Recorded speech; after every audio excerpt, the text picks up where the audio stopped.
60-second adventures in astronomy, number 13, taking a galactic census. How do you take a census in space? Keeping track of millions of stars is quite a tricky job, especially as they are constantly moving.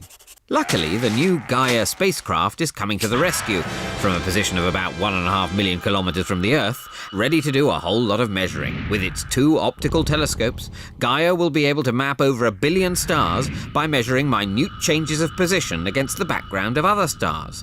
This is known as parallax. And as well as measuring how old and bright they are, by measuring their Doppler shifts, it can tell us whether those stars are moving towards us or away from us. And if that's not impressive enough, by measuring the bending of starlight by the sun's gravitational field, it will be able to test Einstein's theory of general relativity.